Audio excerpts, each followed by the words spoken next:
Fala, povo de Deus, graça e paz do Senhor Jesus, que a bênção do Senhor seja sobre a sua vida nesse dia. Bom, hoje nós estamos aqui no nosso segundo dia, né? Atos 2, nós estamos fazendo a leitura bíblica comentada, né? Leitura comentada da Bíblia, na verdade, né? Então, eu quero te convidar hoje a estarmos lendo Atos capítulo 2 e cada versículo a gente vai comentando aqui, cada passagem que a gente for, né, seguindo, a gente vai estar comentando e vai ser uma bênção e eu creio que vai trazer muita riqueza, né, de conteúdo ao que a própria palavra de Deus diz. A grande maioria das vezes a gente percebe que só o fato de você ler a Bíblia com calma, você pegar versículo por versículo, analisar as palavras, as letras que estão ali por trás, é fantástico. A gente tem ali uma compreensão muito maior da palavra de Deus quando a gente dá um pouco mais de atenção àquela leitura. Não fazendo uma leitura corrida apenas, mas quando a gente pega a Bíblia e começa a ler, olhando para todo o contexto, toda a situação que está acontecendo ali em volta daquele versículo, daquele capítulo, né, em todo o livro, ali no contexto geral, isso traz uma compreensão muito grande. Então vamos lá, hoje nós vamos para o capítulo 2 do livro de Atos e eu quero te convidar a pegar aí a sua Bíblia e vamos embora, versículo por versículo. Vamos lá? Bora lá, galera, vamos lá para o nosso texto aqui, Atos capítulo 2. Vamos lá, foco na palavra e bora para a leitura. Ao chegar o dia de Pentecostes, todos estavam reunidos no mesmo lugar. Que lugar? Vocês devem se lembrar, capítulo 1, né, fala que eles estavam num lugar, na cidade de Jerusalém, um aposento superior onde estavam Pedro e tal. Então eles estavam nesse aposento, lembra? Eles estavam orando, jejuando, buscando ao Senhor. Então eles estavam reunidos ainda no mesmo lugar, ou seja, 50 dias Pentecostes aqui, né, daquela festa que os judeus comemoravam, que era a festa das primícias, né, a festa onde eles comemoravam a colheita, né? Então, 50 dias depois da Páscoa, né? Então, chegaram o dia do Pentecostes, todos estavam reunidos no mesmo lugar. De repente, esse de repente aqui é algo interessante da parte de Deus para as nossas vidas, né? De repente, toda a história muda. De repente, né, o Senhor muda a história. Então, de repente, veio do céu um som, como de um vento impetuoso, e encheu toda a casa onde estavam sentados. Olha só que louco, hein? E apareceram umas línguas como de fogo distribuídas entre eles, e sobre cada um pousou uma. Olha só, lembra que eles estavam em 120 pessoas? Então imagina aí, 120, cada um deles receberam como se fosse uma língua, né, descendo sobre eles, mas antes disso veio um som, né, como um vento impetuoso. Então aqui a gente vê que há uma linguagem que o Lucas usa, para uma linguagem humana, né, antropomórfica, né, que é humana, para mostrar algo, né, comparado àquilo que é parte do corpo, mas para comparar alguma coisa que é espiritual que não é comparável, na verdade, né, mas é aquilo que vem à mente de Lucas para ele poder descrever o que eles viveram ali, né, aquela galera do 120 lá. Então, de repente, veio do céu um som, né, como de um vento impetuoso, e encheu toda a casa onde estavam sentados. E apareceram umas línguas como de fogo, distribuídas entre eles, e sobre cada um pousou uma.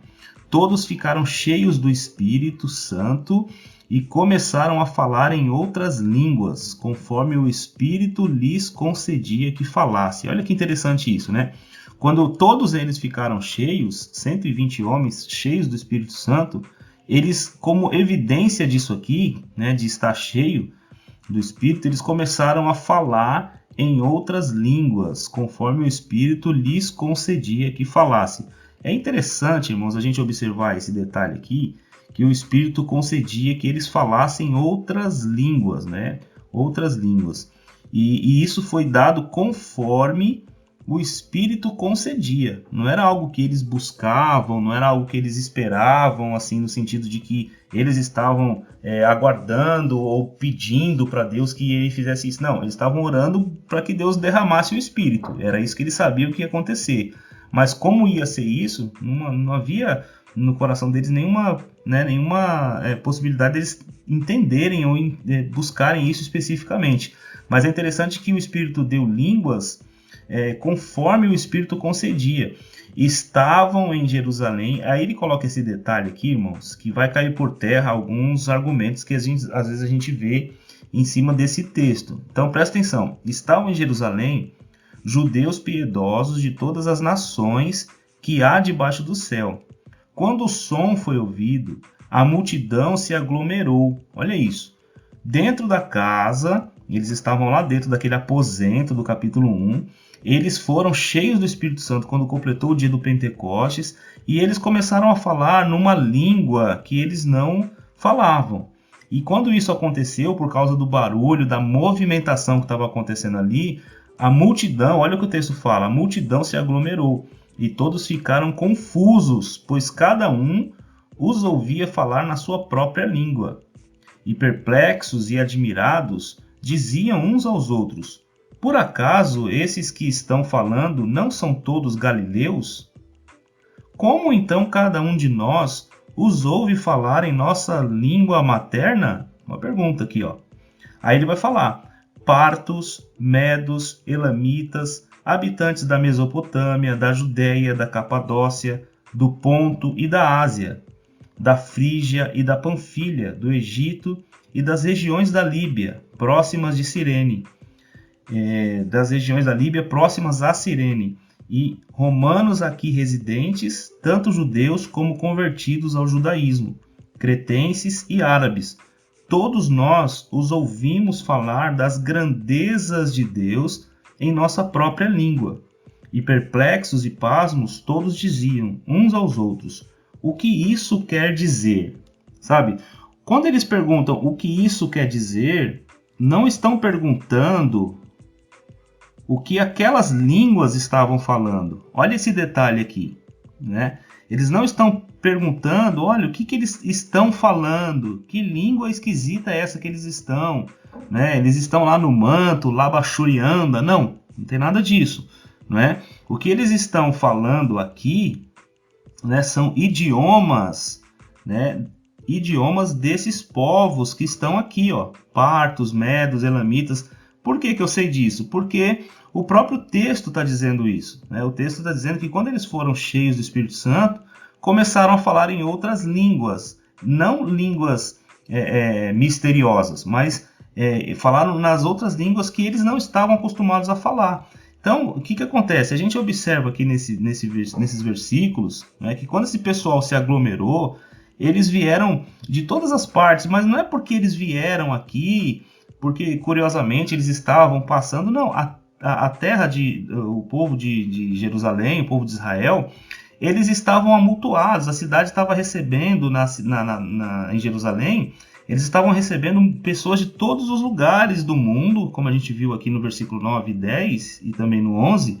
Por quê? Por causa da festa, a festa da Páscoa, 50 dias antes, traz muitas pessoas que vêm de fora, os judeus que vêm de fora, aqueles que foram espalhados pelo mundo por causa das diásporas que tiveram.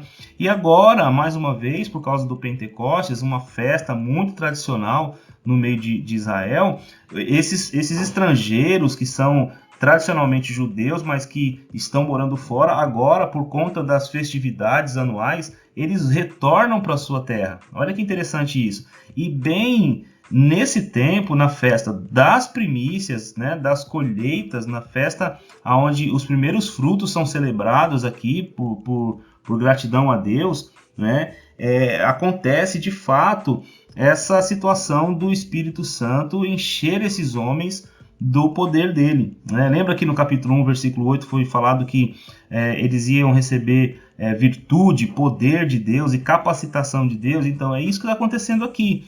E para que eles receberam esse poder de Deus aqui, né? Para que eles receberam esse poder que tinha como característica, nesse caso aqui, né, o falar uma língua, um idioma de outra nação? Justamente para que aquilo que Deus queria comunicar com aqueles homens pudesse ser comunicado. Porque assim, o poder que vem de Deus para nós, através do Espírito Santo de Deus, quando somos batizados no Espírito Santo, esse poder vem para nos capacitar. Mas nos capacitar para quê? para viver uma vida de santidade, sim, para viver uma vida de temor a Deus, sim, mas vem também como uma forma de Deus nos capacitar para comunicarmos as grandezas de Deus. Olha isso aqui, ó, né? Cretenses e árabes, todos nós os ouvimos falar das grandezas de Deus em nossa própria língua. Ou seja, Deus ele quer se comunicar com as nações, Deus ele quer se comunicar com os povos que estão ao redor do mundo. E Deus vai usar a sua igreja cheia do poder, cheia da unção de Deus, né? Não apenas para curar enfermos ou expulsar demônios, mas principalmente para comunicar, né, a grandeza de Deus através do testemunho daquilo que esses homens estão vivendo. Então, a gente observa aqui que alguns ficaram perplexos e pasmos, porque eles diziam uns aos outros, o que isso quer dizer, não é?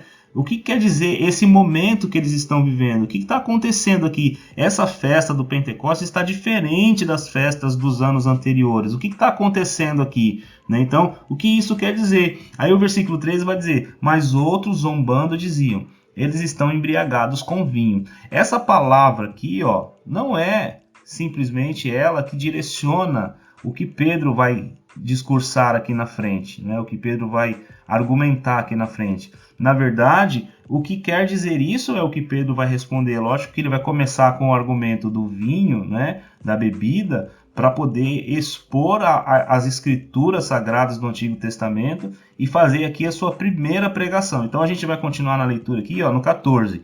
Então, pondo-se em pé com os 11, olha isso, Pedro tomou a palavra e disse-lhes, homens judeus e todos os que habitais em Jerusalém, que isso fique claro para vós, escutai as minhas palavras. Estes homens não estão embriagados como pensais, visto que é apenas a 3ª do dia, ou às 9 horas da manhã. Mas isto é o que havia sido falado pelo profeta Joel.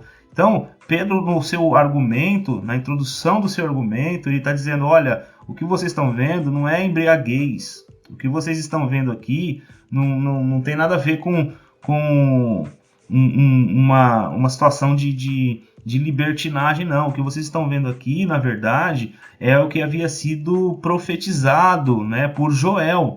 Então Pedro traz aqui as escrituras sagradas do Antigo Testamento, em Joel 2, capítulo 2, versículo 28, inclusive ele cita aqui, né, que diz o seguinte, e acontecerá nos últimos dias, diz o Senhor, que derramarei do meu espírito sobre todas as pessoas, sobre toda a carne, algumas outras traduções, né? E os vossos filhos e vossas filhas profetizarão, os vossos jovens terão visões, os vossos velhos terão sonhos, e naqueles dias derramarei do meu espírito sobre os meus servos e sobre as minhas servas, e eles profetizarão. E mostrarei feitos extraordinários em cima no céu, e sinais embaixo na terra, e sangue, fogo, vapor de fumaça. O sol se transformará em trevas e a lua em sangue, antes que venha o grande e glorioso dia do Senhor.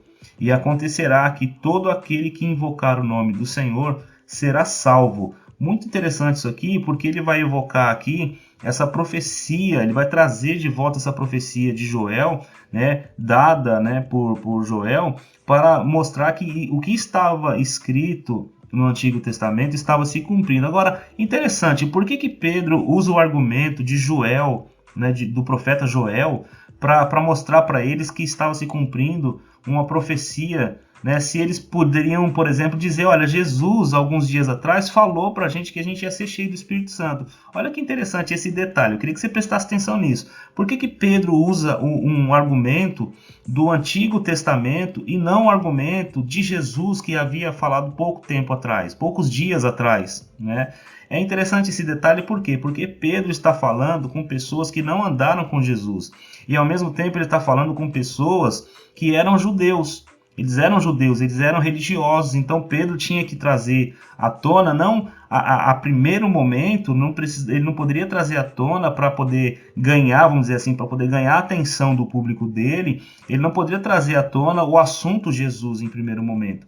Então ele introduz, né, o assunto profecias do Antigo Testamento, o profeta Joel, e mostra que em Joel se cumpre naquele dia o que aconteceu através das profecias de Jesus. Então é interessante a gente observar isso aqui, porque o Pedro ele vai usar esse texto do Antigo Testamento exatamente para mostrar o cumprimento desse dia do Pentecostes como uma profecia que também fora predita pelo profeta. Agora, é interessante de entender que alguns dos sinais que ele fala aqui não aconteceram, né? O sol se transformará em trevas e tal, né? Antes que chegue e a lua, né, em sangue, antes que venha o grande e glorioso dia do Senhor. Por quê? Porque essa profecia aqui ela não se cumpriu completamente no dia de Atos 2, né, aqui, né, no dia de Pentecostes.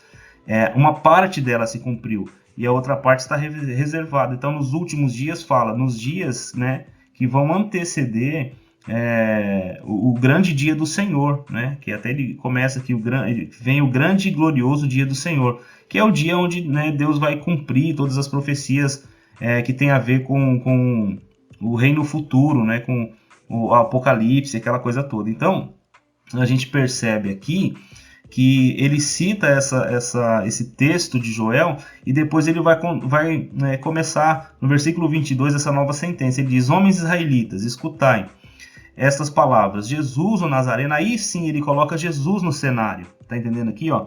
Então ele precisava fazer um link, fazer uma ponte entre o que ele ia falar aqui para frente com o Antigo Testamento, porque se ele não traz o Antigo Testamento, aqueles homens, partos, medos, elamitas, judeus de todos os lugares, né, convertidos, né, ao judaísmo, pessoas que não eram judeus, mas eram convertidos ao judaísmo, pessoas que tinham como base e tinha em comum, né, a lei de Deus e a religião do judaísmo, essas pessoas não iriam dar atenção para ele se ele não introduzisse com uma palavra do Antigo Testamento, porque eles davam ouvidos ao Pentateuco, davam ouvido aos profetas, os salmos.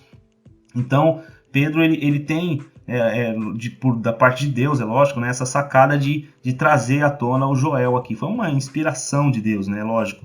E aí o que acontece? Ele começa aqui no 22, homens israelitas, escutai estas palavras, né? Jesus o Nazareno, homem aprovado por Deus entre vós, com milagres, feitos extraordinários e sinais que Deus realizou entre vós, por meio dele, como bem sabeis, ele que foi entregue pelo conselho determinado e pela presciência de Deus, vós o matastes, crucificando-o pelas mãos dos ímpios. E Deus o ressuscitou, quebrando as algemas da morte, pois não era possível que fosse detido por ela.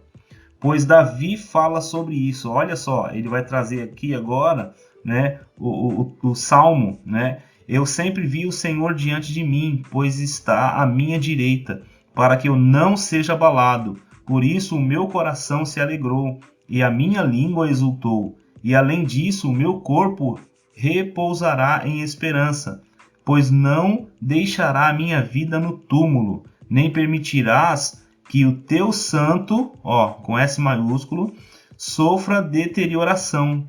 Fizeste-me conhecer os caminhos da vida, tu me encherás de alegria e na tua presença.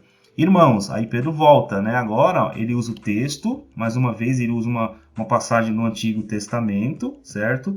Ele está falando aqui do Salmo, e aí ele volta e continua argumentando. Irmãos, concedei-me dizer-vos com clareza que o patriarca Davi morreu e foi sepultado, e o seu túmulo está até hoje entre nós. Olha isso.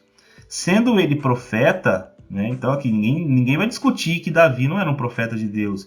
E sabendo que Deus lhe havia prometido com juramento que faria um dos seus descendentes assentar-se no seu trono, como a gente conhece lá pela passagem, né, de Samuel e tudo, né, Davi previu isso e falou da ressurreição de Cristo. Então Davi não foi ressurreto, ele não estava falando dele mesmo. Davi estava falando de Cristo, né, cuja vida não foi deixada no túmulo e cuja carne não sofreu deterioração. Foi a este Jesus que Deus ressuscitou, e todos somos testemunhas disso.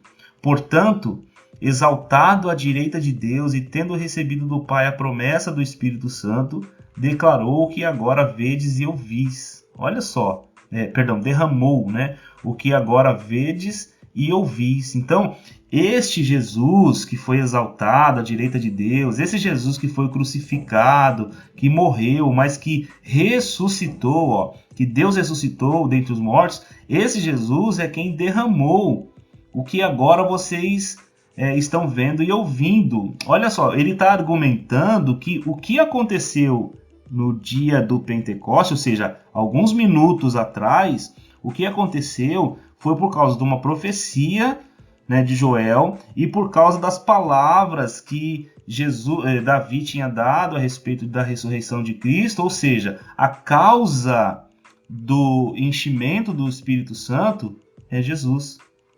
Tá entendendo aqui? A causa deles estarem cheios do Espírito Santo era Jesus. E pegou aqui o detalhe? Muito interessante isso. Então, ele vai argumentando, dizendo...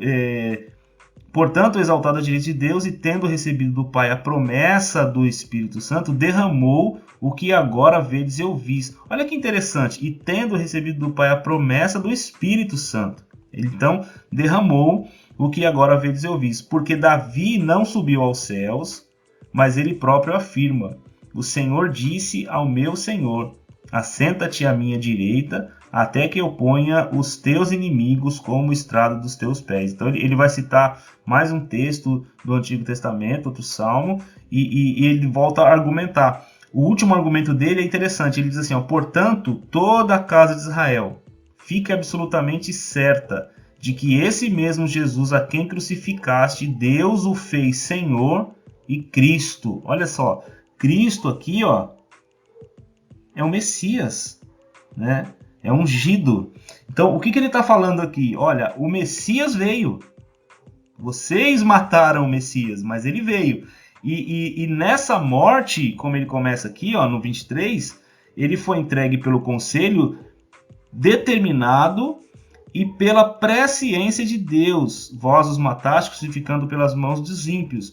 Mas Deus o ressuscitou, quebrando as algemas da morte, pois não era possível que fosse detido por ela. Ou seja, esse Cristo, que é o Messias, né, Deus permitiu que ele passasse por tudo isso porque havia um propósito. A presciência de Deus já tinha estabelecido isso, que Jesus ia passar por tudo isso para poder então derramar e cumprir as profecias, né, sobre Jesus, sobre o Messias, e com isso esse Messias restaurará então o povo de Israel, vai restaurar o reino a Israel. Então, o reino davídico, não é? Que é a continuação do reino de Davi, mas que não é um reino humano na terra, mas é o reino que vem do céu para a terra. Esse reino vai ser estabelecido pelo Messias. Então, o que ele está dizendo aqui? Né, que por causa de Jesus, da sua morte, da sua ressurreição, e inclusive incluindo o fato de eles terem crucificado Jesus, nem isso pôde parar o plano de Deus. Ele está falando aqui da soberania de Deus em meio ao que Jesus fez. Deus o fez Senhor e Cristo. E aí o que acontece? Olha o versículo 37. Ao ouvirem isso, eles ficaram com o coração pesaroso, e perguntaram a Pedro e aos demais apóstolos: irmãos, que faremos?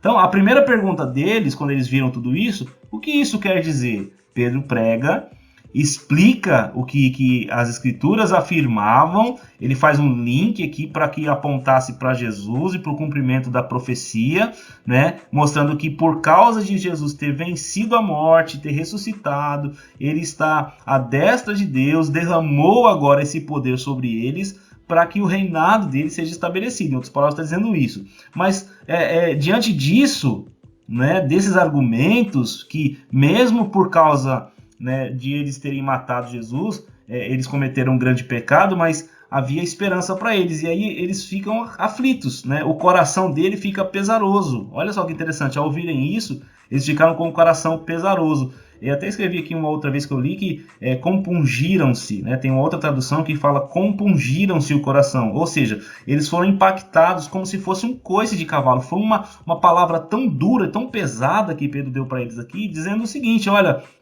vocês crucificaram ele, mas ele é Senhor e Deus, e ele é o Cristo, ele é o Senhor. Deus o fez Senhor e Cristo. E aí, ao ouvirem isso, eles ficam com o coração pesado, ficam com remorso, com culpa no coração. Aí é lógico, né? Eles perguntam, o que nós vamos fazer agora? Não tem saída para nós? Tem alguma saída para a gente? Tem alguma forma da gente escapar e fazer parte de tudo isso? E aí que é interessante, porque o apelo, né, de Pedro no versículo 36 é: portanto, toda a casa de Israel, fique absolutamente certa de que esse mesmo Jesus, a quem crucificaste, Deus o fez Senhor. Ele é dono, ele é quem manda, e Cristo. E aí, ao ouvirem isso, eles ficaram com o coração pesado. E aí, eles perguntam, o que faremos? E Pedro, na resposta, logo na sequência, diz, Pedro, então, lhes respondeu, arrependei-vos, e cada um de vós seja batizado em nome de Jesus Cristo. Aqui o batismo nas águas, né? Para o perdão dos vossos pecados, e recebereis o dom do Espírito Santo. Olha que interessante isso, meus irmãos. Né? A gente vai perceber aqui que ao se arrepender dos pecados cometidos, poxa, nós matamos a Jesus, nós rejeitamos a mensagem, rejeitamos o Messias aquele tempo todo. Agora Pedro está dando a eles uma oportunidade de arrependimento e o Espírito Santo está trabalhando no coração deles aqui. O detalhe é que o Espírito Santo está trabalhando no coração deles agora. E por conta disso, por quê que eu estou falando que o Espírito Santo está trabalhando? Porque esses homens, Pedro, Tiago, João, esses camaradas, eles foram cheios do Espírito Santo. Agora eles estavam atuando ou agindo, né, cheios do poder do Espírito, falando em nome de Deus, falando em nome de Cristo. E essas palavras, né, elas são dirigidas pelo poder de Deus, pelo Espírito de Deus, e essas palavras tocam o coração.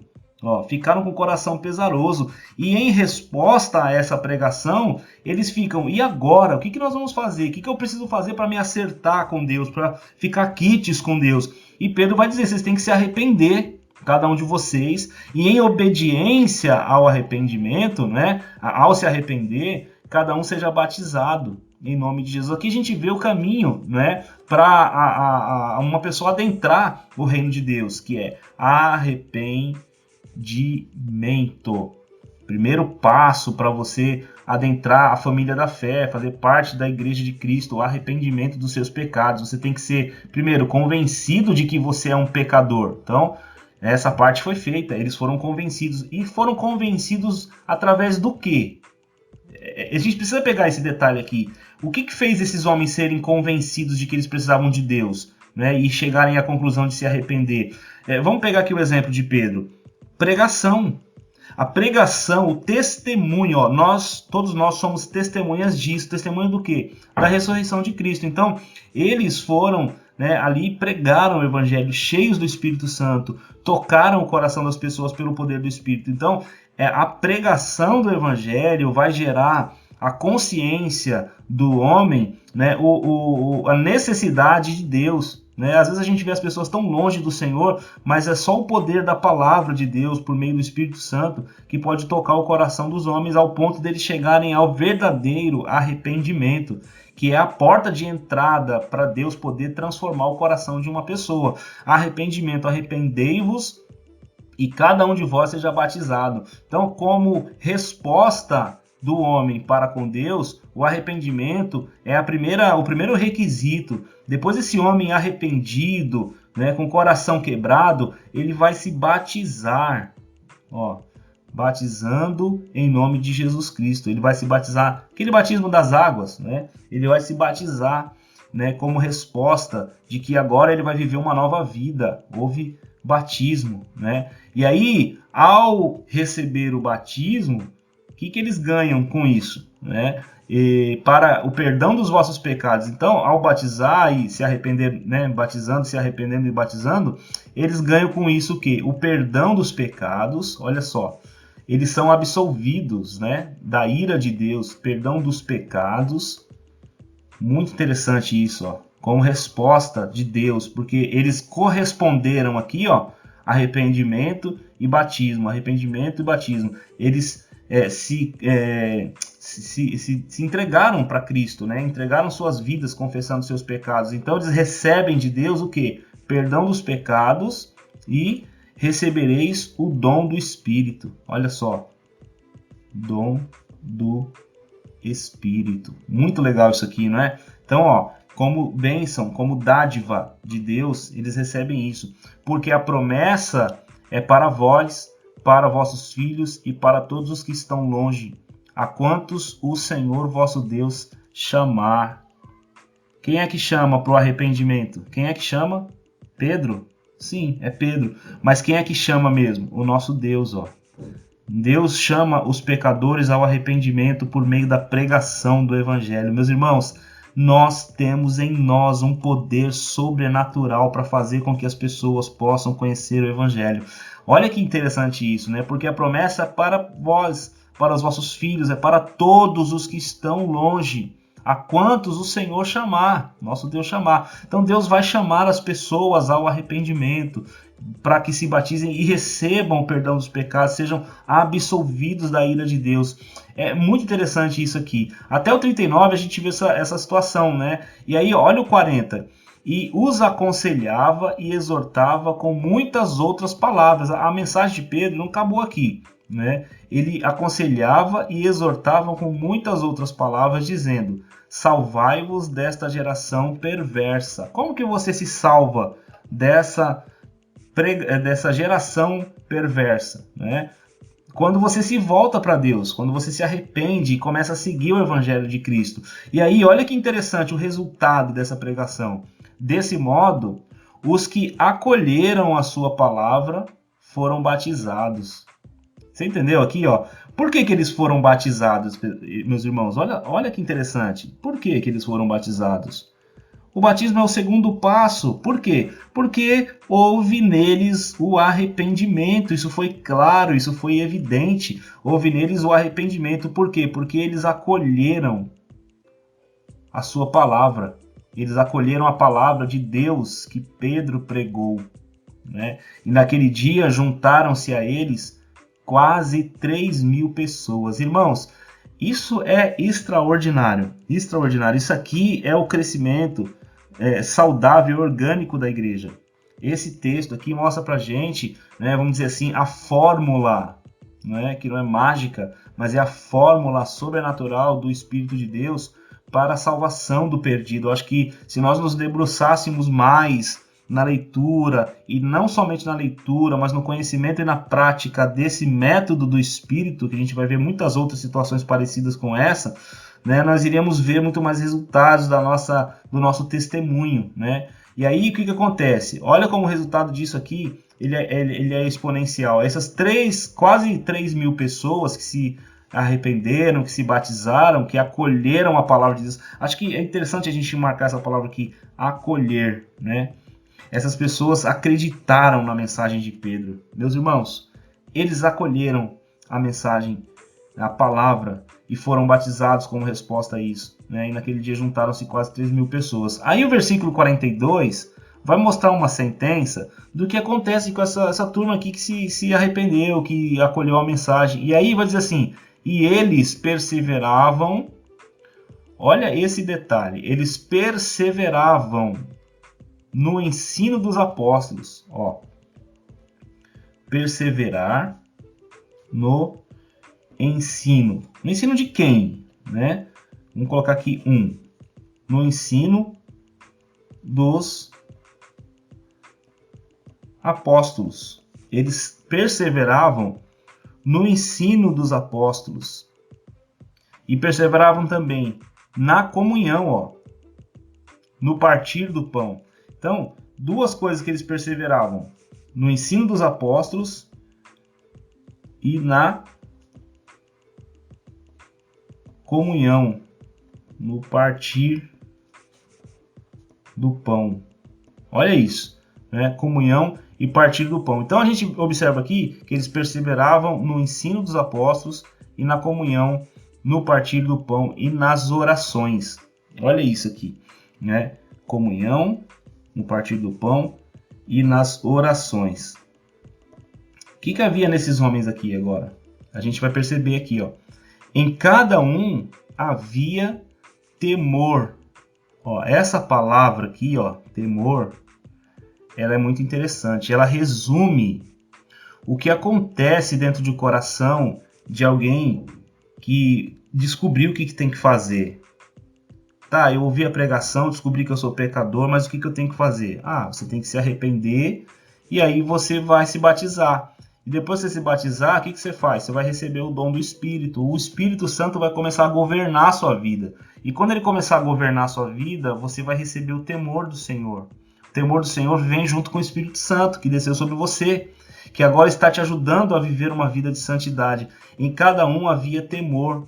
E muitos sinais e feitos extraordinários eram realizados pelos apóstolos. Olha só, todos os que criam, não era só alguns, olha só, todos os que criam estavam unidos e tinham tudo em comum. Havia uma unidade tão grande nesses homens, nesse povo que acreditava na mensagem, nesse pessoal que começou a acolher a mensagem, que se batizou, nessa igreja que se formou. Havia uma comunhão tão grande, eles tinham tudo em comum, que eles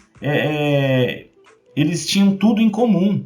Né? Eles se uniam, vendiam suas propriedades e bens, e os repartiam com todos, segundo a necessidade de cada um. É interessante esse detalhe aqui, irmãos, porque aquilo que era material já não passa mais a ter tanto valor. Aquilo que era material, que era o valor que as pessoas davam, né, perde o valor, porque agora cuidar uns dos outros tem muito mais valor. Então a gente percebe que a unidade era tão forte, tão profunda, que eles tinham essa necessidade de cuidar uns dos outros e não deixar com que nenhum deles tivesse necessidade.